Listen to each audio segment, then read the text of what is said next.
Untuk materi perencanaan dan pengendalian persediaan bahan, kita akan melihat apakah misalnya produk ini perlu direncanakan dengan baik atau tidak, kemudian apakah perlu ada stok atau tidak.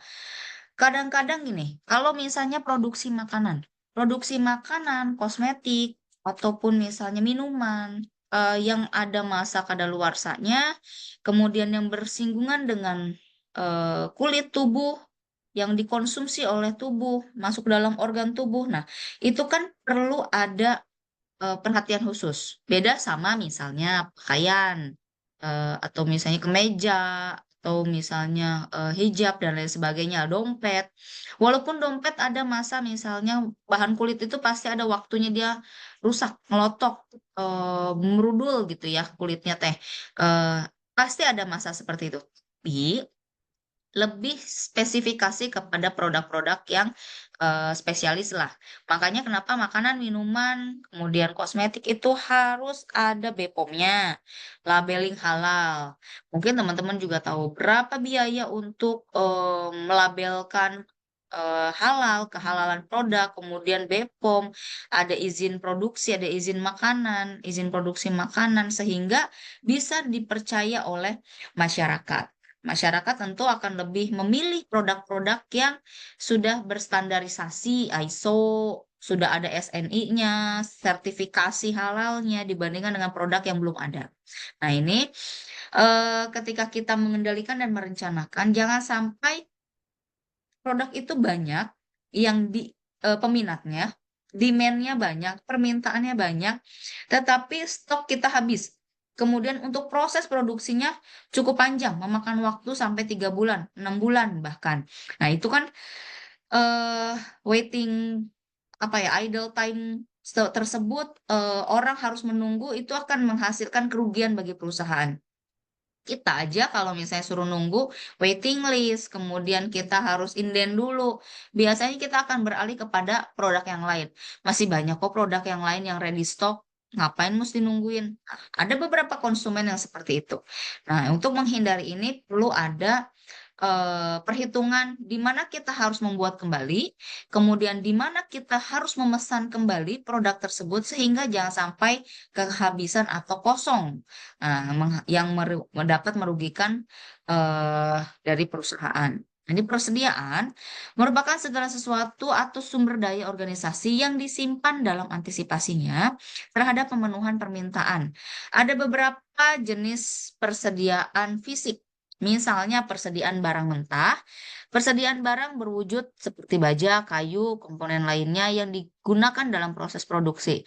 Kalau kayu, ada nggak sih masa atau batas waktu kayu itu akan rusak? Nah, biasanya batas waktunya kalau kayu itu pasti ada kena rayap. Nah, apakah bisa dipakai lagi atau digunakan lagi?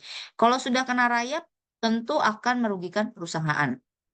Kalau kita terlalu banyak stok untuk produk furniture, kayunya kita stok banyak, nah, maka kita akan mengalami kerugian. Karena kalau yang sudah dimakan raya, walaupun sudah pakai obat sekalipun, pasti kekuatannya tidak tahan lama, tidak akan awet. Mungkin di rumah teman-teman juga ada produk misalnya yang furniture yang bentuknya dari bahan jati. Nah, bahan jati ini memang harganya cukup mahal. Nah, kalau misalnya boleh ditanya sama orang tuanya atau mungkin dari zaman nenek kakeknya itu masih ada di rumah. Udah 20 tahun, udah 30 tahun. Mungkin seusia Anda 20-an, 30-an misalnya ada yang usia 30-an, 20-an. Nah, bagaimana produk itu bisa awet? Kemudian kalau zaman dulu kan kayunya kayu jati memang tua. Nah, memang bagus, kualitasnya bagus. Walaupun harganya, apakah dengan penawaran harga 10 juta untuk lemari jati itu murah atau mahal? Untuk estimasi usia produk itu 20 tahun, 30 tahun, mungkin 10 juta dianggap murah. Nah, dibandingkan dengan yang misalnya bahannya sekarang kan banyak yang bahannya apa tuh, saya lupa namanya.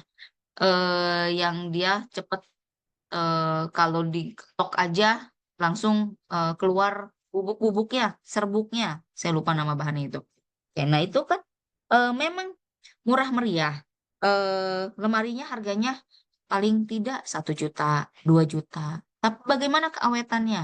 Nah, keawetannya kalau dibuka aja nggak bisa dibanting. Kalau dibanting pasti cepat rontok. Eh, Serbuknya langsung pada berudul dan lain-lain. Nah, ini persediaan barang mentah ini perlu diperhatikan. Apakah misalnya pembuatan furniture itu toko-toko kayu jati, toko-toko pembuatan furniture itu stok banyak atau tidak. Nah, jangan sampai over ataupun under. Kemudian persediaan komponen rakitan. Barang-barang yang terdiri dari komponen yang diperoleh dari perusahaan lain di mana secara langsung dirakit menjadi produk. Nah, misalnya ada beberapa produk yang kayak perakitan mobil, perakitan motor. Kalau kita bisa lihat nih, teman-teman mungkin tahu perakitan mobil di mana sih pabriknya? Apakah dia akan stok untuk pintunya, untuk bannya, untuk setirnya, untuk onderdilnya, untuk spare partnya, dan lain sebagainya, untuk bagian-bagian mesinnya? Apakah mereka akan stok? Tentu tidak. Mereka akan pesan lagi kepada distributor, kepada produsen mesin A. Kemudian dia akan pesan lagi ke bagian plat bajanya. Nah, persediaan komponen rakitan ini, kalau misalnya terlalu banyak, tapi permintaannya tidak banyak, nah lebih baik ada beberapa produk yang kayak motor, mobil kan suka kalau pesan beli itu inden dulu ya Pak, inden dulu ya Mbak, Mas, karena kita harus proses dulu dengan berbagai alasan para pemasar, berbagai alasan para penjual. Nah, itu kan dirakit dulu prosesnya, sehingga tidak menjadi idle product. Kalau teman-teman pernah naik eh, tol yang di Sentul ini, kan di bawahnya ada eh, perusahaan Honda. Nah, perusahaan Honda, mungkin di sini teman-teman ada yang bekerja di bidang tersebut, gitu ya. Kan ada beberapa eh, barang yang memang ada jadi stok, kemudian ada yang harus pesan dulu, inden dulu. Nah, ini. Kemudian persediaan bahan pembantu atau penolong. Persediaan barang yang diperlukan dalam proses produksi, tapi bukan bagian barang jadi. Nah, bisa jadi barang-barang penolong ini atau barang-barang eh, apa pembantu ini misalnya mesin-mesin. Nah, mesin-mesin ini apa kita perlu banyak mesinnya atau tidak? Kalau hanya spesialis tertentu saja, di waktu-waktu musiman saja, kayak misalnya kue kering deh. Kue kering kan nggak setiap bulan kita akan produksi. Ya mungkin ada yang jualan kue kering, tapi rasanya seproduksi-produksinya tidak akan setiap bulan dengan jumlah toples yang sama. Nah, di momen-momen tertentu pada saat Lebaran, Idul Fitri, puasa, kemudian pada saat Natal, itu mungkin ada pesanan berlebih. Tapi pada saat hari biasa, tidak. Nah, makanya bagaimana bahan pembantu atau penolong ini tidak perlu kita eh, beli atau kita persiapkan secara matang. Nah, ini. Kemudian maka kita bisa sewa pada saat momen-momen tertentu saja. Nah, persediaan barang dalam proses, barang yang merupakan keluaran dari tiap-tiap bagian dalam proses produksi atau yang telah diolah menjadi suatu bentuk tapi masih perlu proses lanjutan. Teman-teman mungkin pernah tahu benang itu merupakan barang jadi atau setengah jadi. Nah, bisa jadi menjadi barang jadi ketika kita jual putus. Tapi ada juga perusahaan yang dari hulu hingga hilir itu diproduksi langsung, mulai dari eh, apa peternakan ulat sutranya, misalnya bahan sutra nih, kain sutra itu kan dari benang sutra, kemudian dipintal, kemudian proses pemintalannya, proses pembuatan benangnya, sampai menjadi barang jadi suatu kain yang indah. Nah, kalau misalnya barang itu masih perlu diolah, nah, apakah kita perlu stok banyak atau tidak? Termasuk juga dengan persediaan barang jadi. Barang jadi yang sudah selesai diproses atau diolah dalam pabrik itu yang siap dijual. Nah, yang siap dijual ini tentu akan terlihat. Apakah misalnya teman-teman ke Indomaret deh, hal yang paling kecil atau ke warung. Indomaret lah ya yang ada standing ininya ya, rak-raknya penyimpanannya. Lihat kalau misalnya Anda beli roti. Beli roti yang paling depan itu yang metodenya pakai FIFO atau LIFO. Tahu kan metode FIFO dan LIFO? first in first out sama last in last out. Last in first out. Tahu ya? Udah belajar? Udah, Udah Bu. belajar belum? Udah Bu, Udah udah ya? Bu. Mm-mm. Nah, kalau misalnya teman-teman beli roti atau produk makanan, kan pasti yang paling depan kalau Anda lihat expired date-nya, yang paling eh, lama eh, masuk dulu. Nah, jadi kita ambil dulu yang paling depan. Sehingga yang paling belakang ketika proses itu barang datang, dia akan simpan paling belakang. Nah, ini persediaan barang jadi. Bagaimana ketika barang itu setelah diproses atau diolah, siap untuk dijual. Perlu nggak kita produksi berlebih? Kalau memang permintaannya banyak, misalnya kayak ciki gitu ya, plus mie instan yang dibutuhkan oleh orang, yang banyak dikonsumsi oleh orang, beras misalnya, ya tentu perlu stok setiap saat. Tapi untuk produk-produk yang kebutuhannya tidak banyak. Kebutuhannya hanya sewaktu-waktu.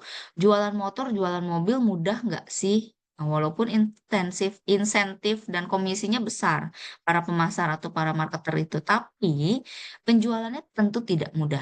Ketika Anda mendapatkan penjualan sebesar hanya 10 pieces saja satu bulan itu sudah dapat komisi yang besar misalnya.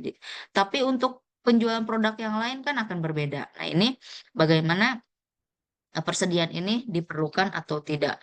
Nah, fungsi-fungsi persediaan ada fungsi decoupling, kemudian economic lot sizing, sama antisipasi.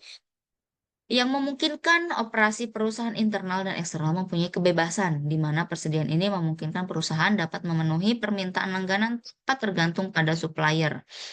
Sehingga kita bisa menyimpan bahan baku, menyimpan persediaan secara banyak sehingga ketika ada permintaan itu tidak ketergantungan terhadap supplier. Ternyata bahan bakunya sulit.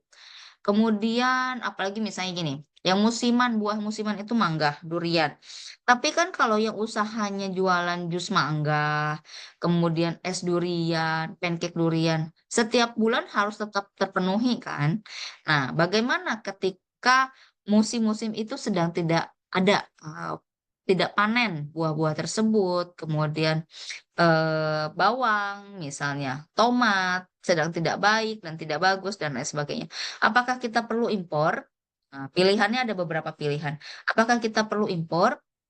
Apakah kita perlu membatasi penjualan?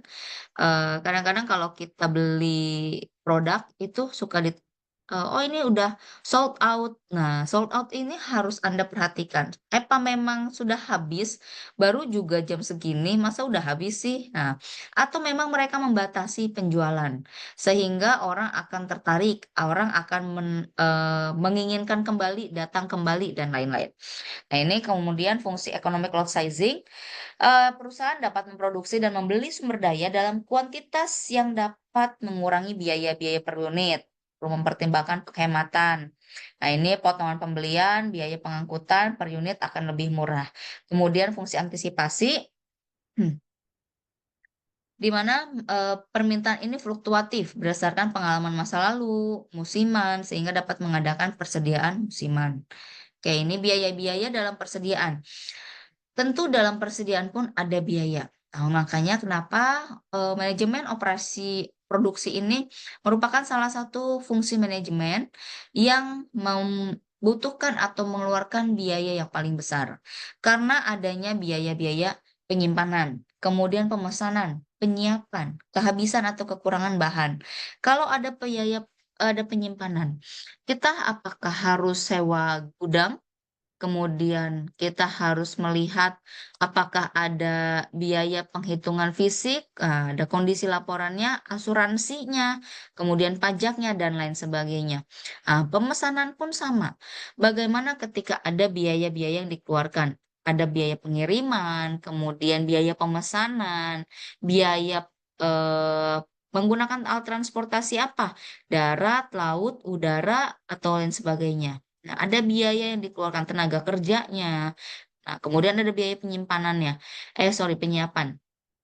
Penyiapan ini perlu ada persiapan.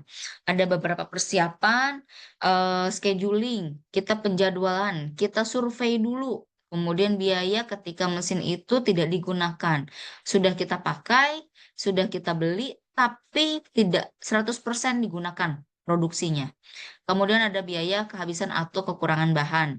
Nah, bagaimana ketika eh, customer atau pelanggan diminta untuk menunggu waiting list, kemudian diminta untuk inden, akhirnya nggak jadi deh. Nah, mungkin di sini ada yang penggunaan motornya dengan berbagai merek, di mana komposisi atau misalnya kualitas atau misal spesifikasinya hampir-hampir sama. Tapi orang akan lebih memilih produk yang A. Nah, ini karena misalnya lebih irit, karena misalnya lebih ramping, lebih simpel, lebih gesit, dan lain-lain. Nah, ketika diminta inden, diminta menunggu, sedangkan kita perlu sekali kendaraan tersebut. Bisa jadi kita akan lari ke toko yang lain. Bisa jadi kita akan membeli produk yang lain. Nah, ini ada biaya kehilangan dari langganan, biaya pemesanan, dan lain sebagainya. Oke. Ini ada beberapa teknik pengendalian dalam persediaan. Ada model EOKI, kemudian economic quantity, kemudian safety stock, dan ABC. Nah, kalau economic order quantity itu dapat digunakan baik untuk barang-barang yang dibeli maupun diproduksi sendiri. Kemudian, di mana dapat menentukan kualitas pesanan persediaan yang meminimumkan biaya menyimpan penyimpanan persediaan dan biaya pemesanan persediaan. Nah, ini akan ada permintaan atau produk eh, kita anggap asumsinya adalah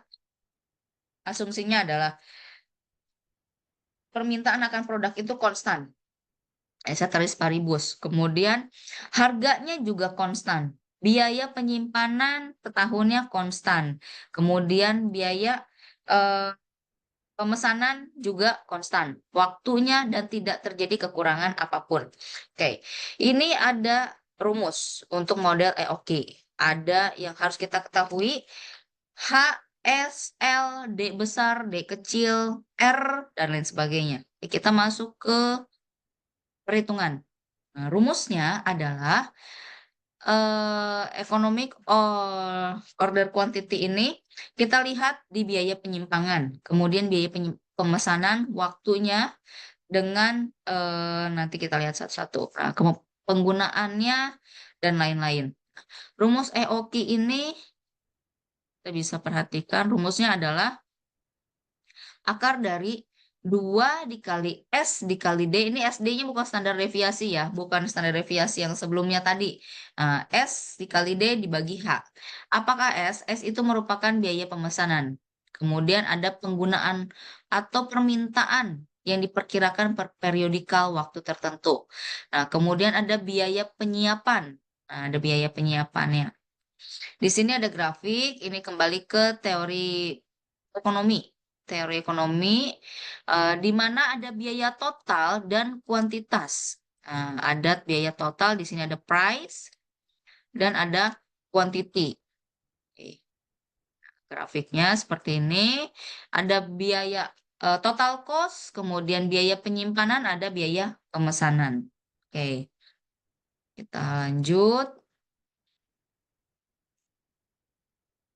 Ini contohnya. Nah, contohnya, sebuah perusahaan, agen pembelian, itu merupakan manufacturing yang besar. Nah, dia melakukan negosiasi suatu komponen yang digunakan dalam sebagian besar produk yang diproduksi perusahaan. Permintaannya adalah 250.000 unit per 250 hari kerja. Oke, dibagi per, sorry, ini bukan 25 hari kerja. Oke, 25 hari kerja. Maaf, ini salah ketik.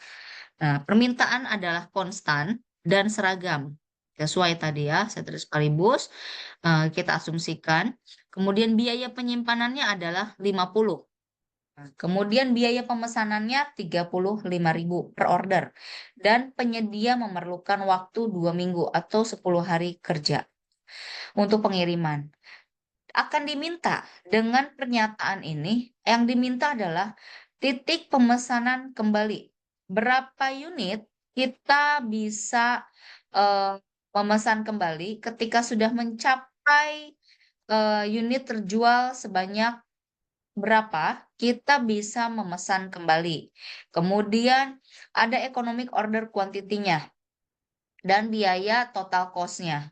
Nah, total cost-nya kita ingat juga rumusnya. Tadi jangan lupa ada rumus EOQ dan total cost. Oke, untuk EOQ, untuk total cost. Oke. Seperti biasa, rumus matematika penyelesaiannya ditanyakan, diketahui, ditanyakan, jawab. Nah, diketahuinya adalah D besar. Nah, D besarnya adalah ini permintaannya demand-nya. Demand-nya ternyata sebesar 250.000. Demand-nya 250.000. Kemudian ada juga yang diketahui adalah lead-nya, time-nya, waktunya 10 hari kerja. Oke, 10 hari kerja. Ini L besar 10 hari kerja.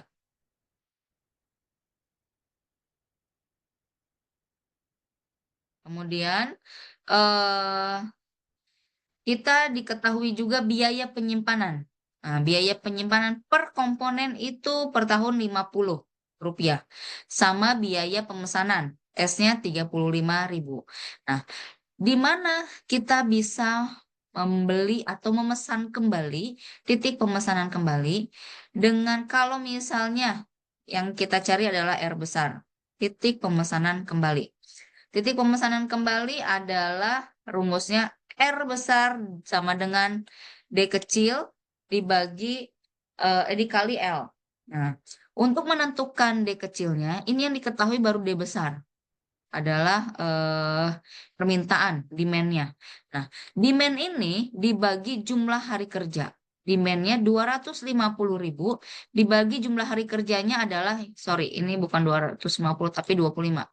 Dibagi 25. Coba nanti dihitung lagi ya. 250, kalau 250.000 benar ya, 1.000 ya. Coret. Oke, ini 250.000 ya. Saya salah ngetiknya berarti. Nah, ini 250.000 dibagi 250.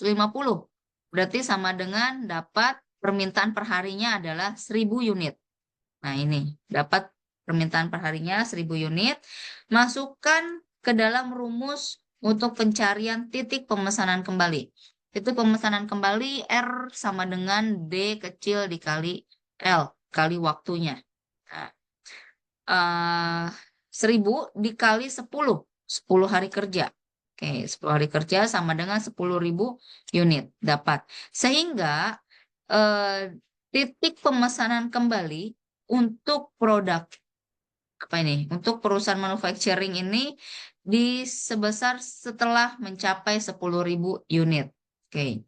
Nah, kemudian kita akan mencari economic order quantity-nya. Dengan rumus yang tadi, akar dari 2 dikali, nah tadi sudah diketahui S-nya. Biaya pemesanannya sudah diketahui. Kemudian biaya komponennya, permintaan atau demand-nya sudah diketahui.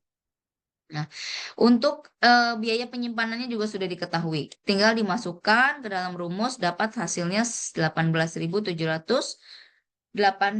unit. Kemudian untuk yang C adalah total cost. Total cost atau biaya persediaan tahunan total pada EOQ. Nah, total cost ini H kali Q per 2 ditambah S dikali D per Q. Nah, ini tinggal kita masukkan. Tadi H-nya sudah dapat di soal.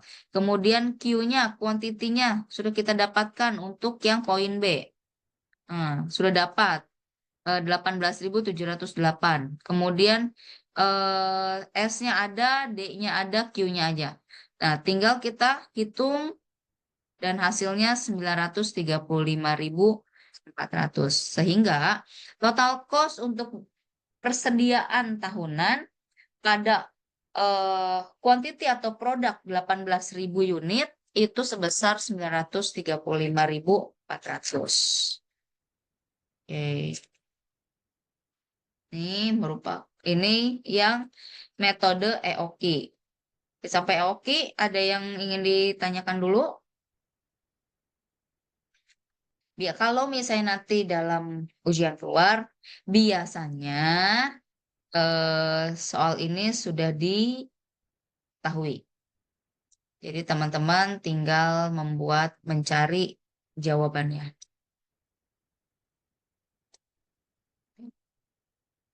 Jangan lupa tahap per tahapnya diperhitungkan. Oke, kita lanjut ke safety stock.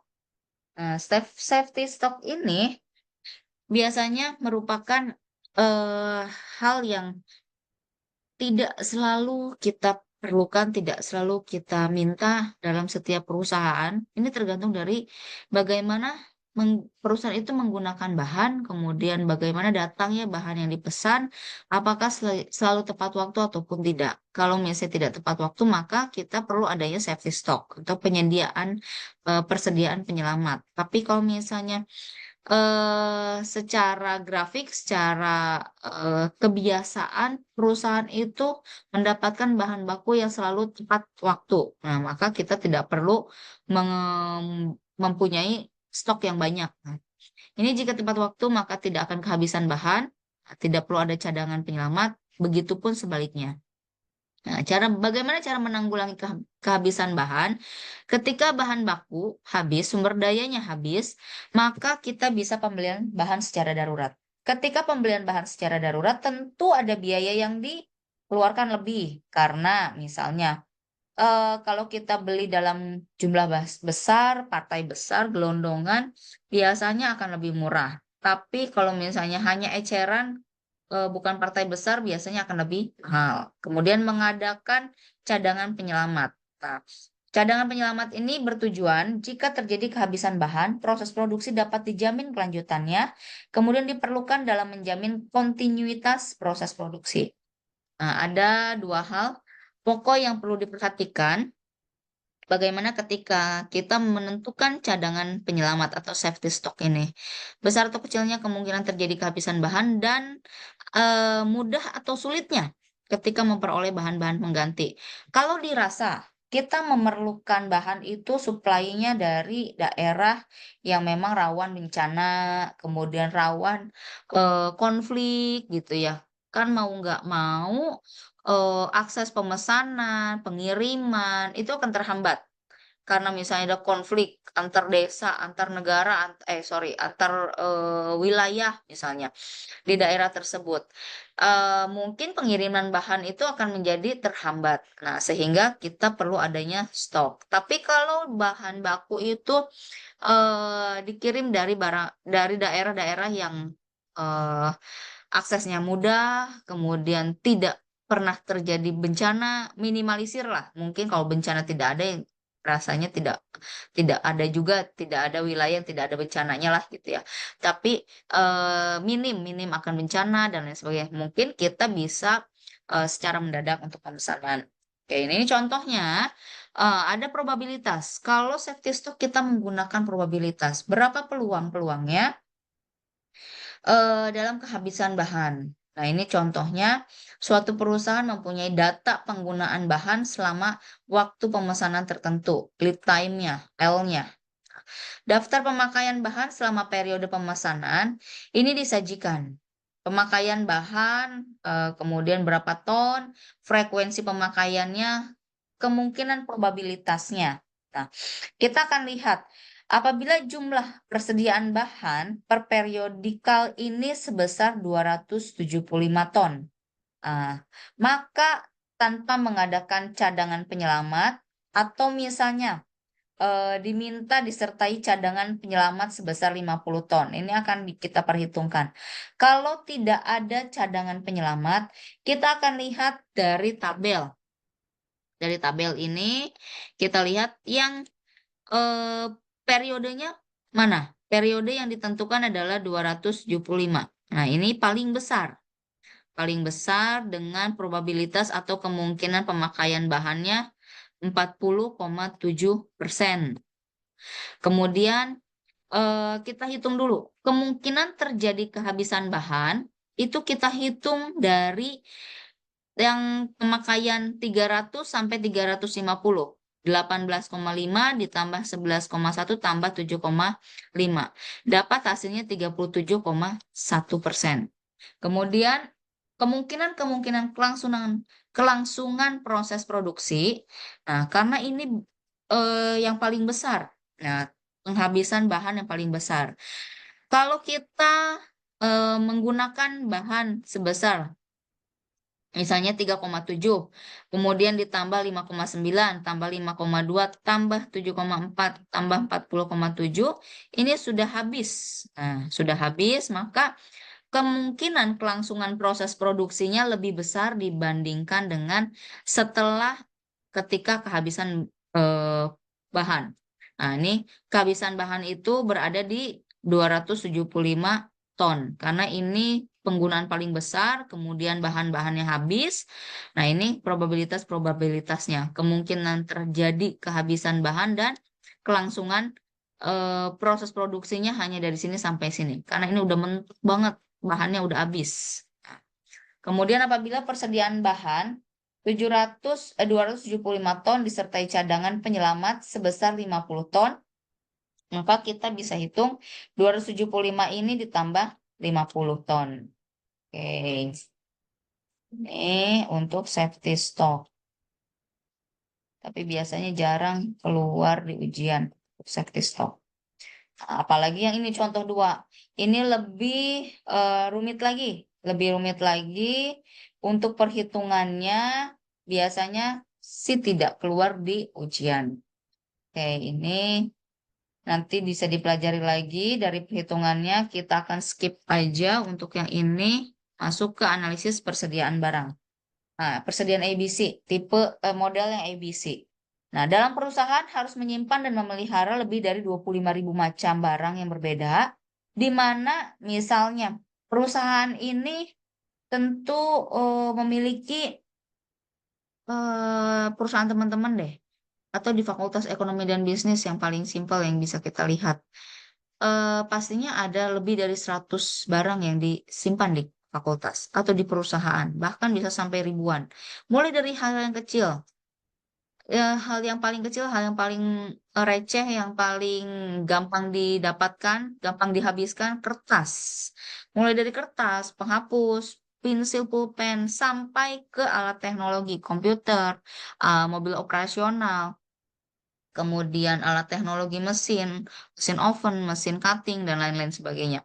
Nah, ketika memelihara dan menyimpan lebih dari 25.000 macam barang yang berbeda, jenisnya beda-beda. Ada alat transportasi, ada alat teknologi, ada alat eh, alat apalagi alat macam-macam lah ya. Kalau di perusahaan kan.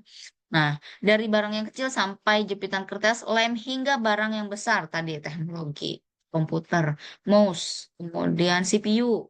Nah, dan lain sebagainya.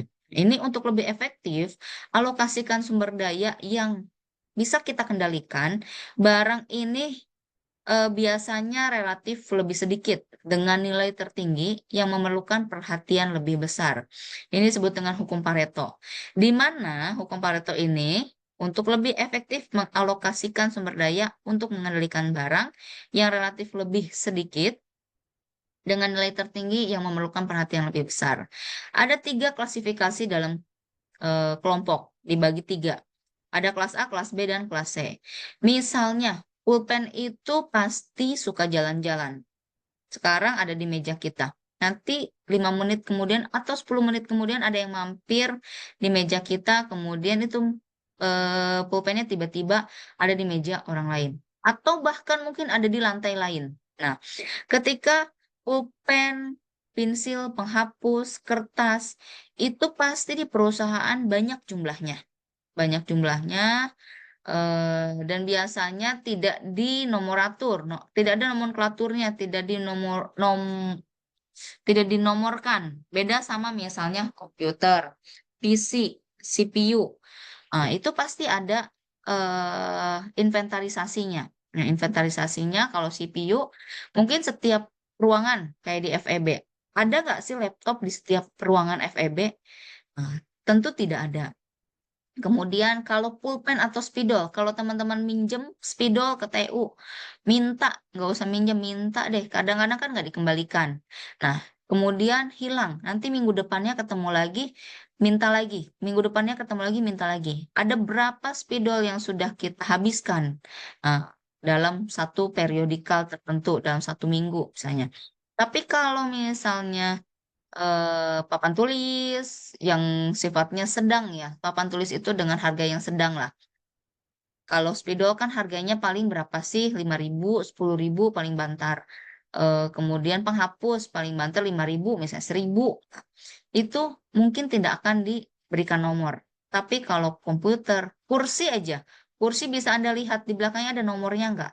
Kalau hilang satu atau rusak satu, itu akan menjadi catatan inventarisasi termasuk dengan kelas A. Barang-barang dalam jumlah unit, unitnya itu besar. Unitnya 15 sampai, sedikit. Unitnya sedikit 15 sampai 20%, tapi nilainya yang besar. Nilai rupiahnya besar.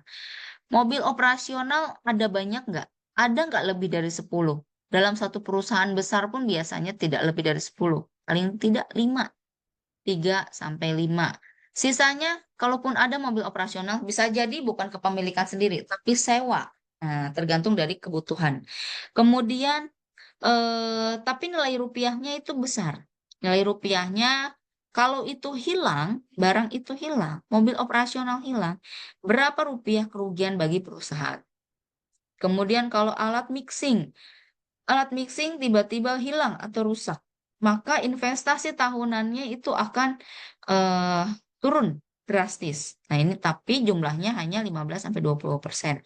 Untuk kelompok B, itu jumlah fisiknya sedang lah. Cukup dibilang banyak, terlalu banyak tidak, terlalu sedikit pun tidak. Tapi memiliki nilai dari investasi itu 10-30%. Nah, investasinya sedang, tidak terlalu mahal dan tidak terlalu murah. Kalau kelas C, jumlah fisiknya banyak, pulpen, kertas, tapi nilai investasinya ada nggak sih? Paling tidak nilai investasinya sedikit, paling kecil, karena harganya murah. Nah, ini ada beberapa kelas. Nah, nanti kalaupun keluar di ujian mungkin ada pengelompokan-pengelompokan. Ada ada yang ditampilkan acak. Investasinya acak, kemudian nilai barangnya, jumlah barangnya, Anda diminta mungkin untuk mengelompokkan masing-masing kelas. Kemudian bagaimana analis Anda harus menganalisa berdasarkan kelas A, kelas B, dan kelas C. Ini kalau misalnya Anda diminta untuk mengklasifikasikan, buat klasifikasi seperti yang tertera pada tabel tersebut, nilai investasinya untuk barang misalnya laptop, untuk mesin, untuk kendaraan roda 4 untuk kendaraan bermotor roda 2.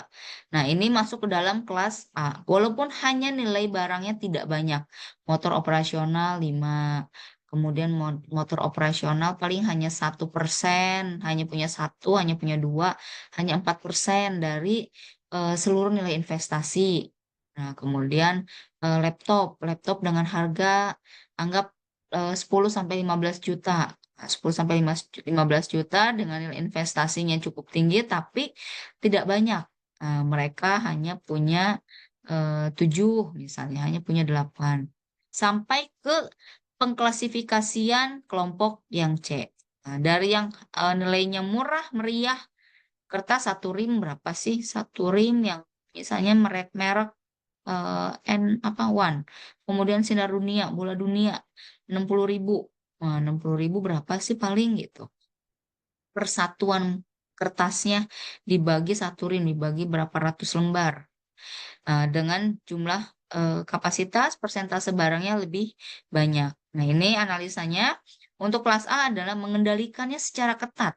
Pengendaliannya secara ketat, bagaimana ketika diberikan nomor, kemudian ada nomor aturnya, ada pengecekan berkalanya, ada maintenance-nya, kemudian dimonitoring terus, persediaan pengamanannya tinggi atau tidak. Nah, biasanya kan akan dicek secara berkala, ada laporannya, penggunaannya, dan lain-lain.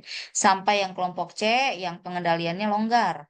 Kalau misalnya penghapus hilang, spidol hilang, ya udahlah, beli lagi aja. Ya udahlah, kertas salah ketik, salah ngeprint, salah fotokopi, kan dibuang. Nah, apakah ketat? Kalau ketat mungkin akan repot. Tidak boleh salah sedikit pun, nggak boleh ada typo, salah titik aja nggak boleh. Kalau itu harganya mahal kertasnya. Nah, ini sampai ke monitoringnya, sampai bagaimana pengecekannya, dan lain sebagainya. Ini analisanya, dan nanti eh apa namanya pengklasifikasiannya. Selesai untuk perencanaan dan pengendalian persediaan bahan. Oke, sampai di sini ada yang ingin ditanyakan atau didiskusikan terlebih dahulu?